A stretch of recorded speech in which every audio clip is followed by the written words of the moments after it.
Tex Avery. Oh my god, this person sucks. I'll give you reasons onto why I hate this person. He gained influence for his technical innovation, directorial style and brand of humor. Avery's attitude toward animation was opposite that of Walt Disney and other conventional family cartoons at the time. Avery's cartoons were known for their sarcastic, ironic, absurdist, irreverent, and sometimes a sexual tone in nature. They focused on sight gags, surrealist humor, rapid pacing, racial stereotypes, and violent humor, with wacky characters who broke the fourth wall. As an animator, Avery worked under director Bill Nolan. Nolan reportedly delegated work to Avery. Whenever Avery had to animate a sequence, Nolan's instructions for a scene involving Oswald being chased by bees were reportedly simple. He would describe in which direction Oswald was running,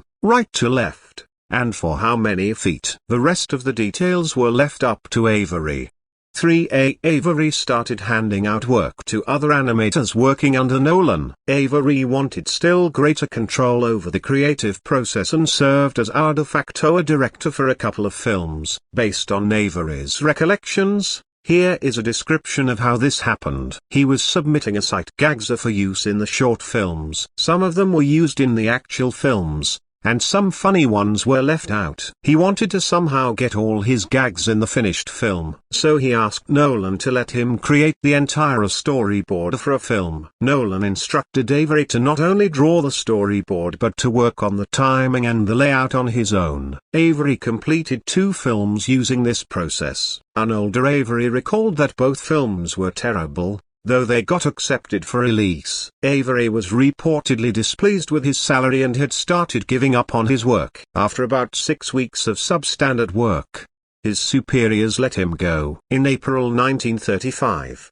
Avery lost his job at the Universal Studio. The Farmer. Avery's influence can be seen in almost all of the animated cartoon series by various studios in the 1940s and 1950s. Gary Morris described Avery's innovative approach. Above all, Avery steered the Warner Brothers house style away from Disney-esque sentimentality and made cartoons that appealed equally to adults, who appreciated Avery's speed, sarcasm, and irony, and to kids, who liked the non-stop action.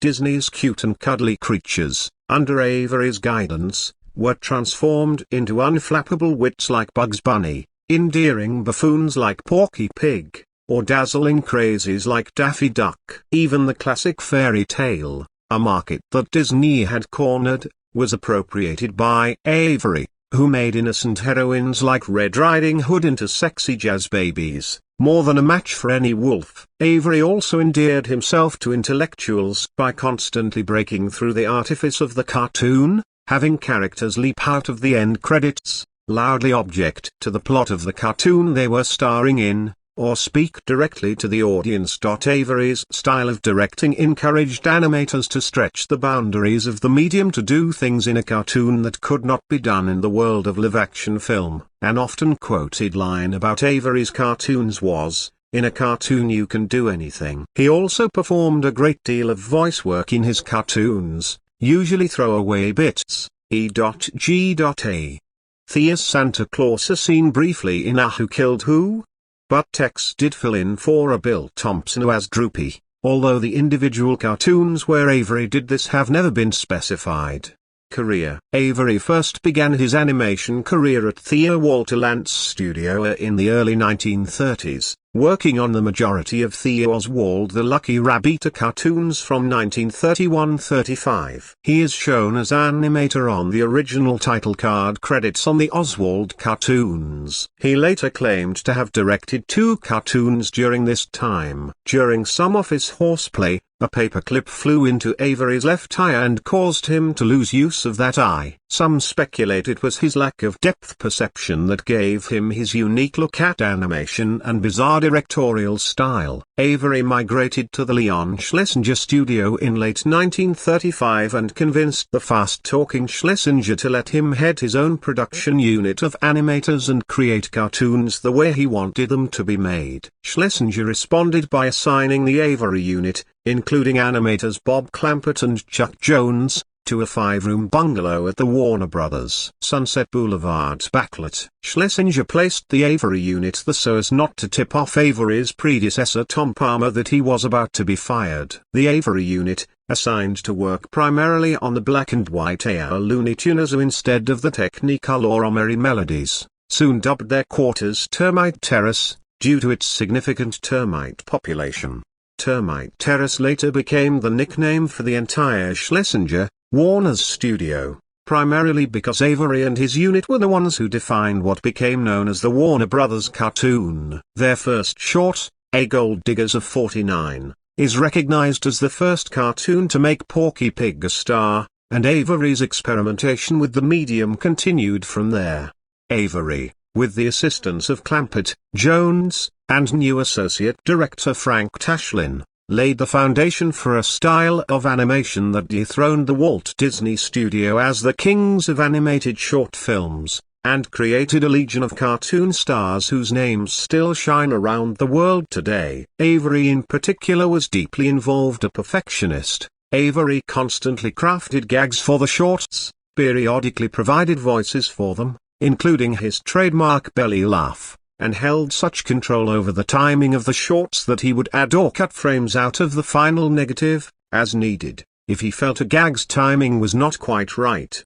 Speaking of animals, while at Schlesinger, Avery created a concept of animating lip movement to live action footage of animals. Schlesinger was not interested in Avery's idea, so Avery approached Jerry Fairbanks, a friend of his who produced The Unusual Occupations, a series of short subjects for Paramount Pictures. Fairbanks liked the idea, and Thea Speaking of Animals, a series of shorts, was launched. When Avery left Warner, he went straight to Paramount to work on the first 3 shorts in the series before joining MGM. Let's talk about Tex Avery at MGM.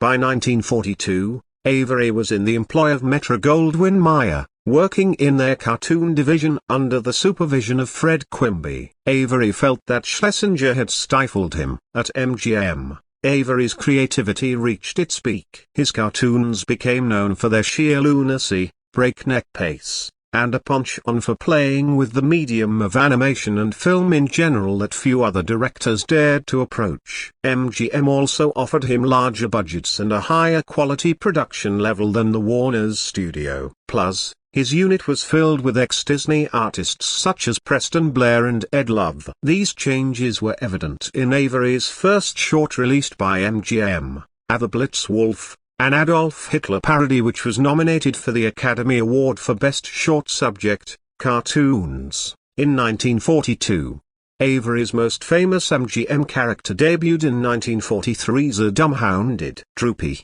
originally Happy Hound, was a calm, little, slow-moving and slow-talking dog who still won out in the end. He also created a series of Rizquatilda copyright cartoons, beginning with 1943's A Red Hot Riding Hood, featuring a sexy female star who never had a set name but has been unofficially referred to as Red by fans, whose visual design and voice varied somewhat between shorts. Other Avery characters at MGM included Screwy Squirrel and Thea of Mice and Men-inspired duo of George and Jr. Other notable MGM cartoons directed by Avery include A Bad Luck Blackie, A Magical Maestro, A Lucky Ducky, A Ventriloquist Cartoon and A King-Size Canary. Avery began his stint at MGM working with lush colors and realistic backgrounds, but he slowly abandoned this style for a more frenetic, less realistic approach. The newer, more stylized look reflected the influence of the up-and-coming APA studio,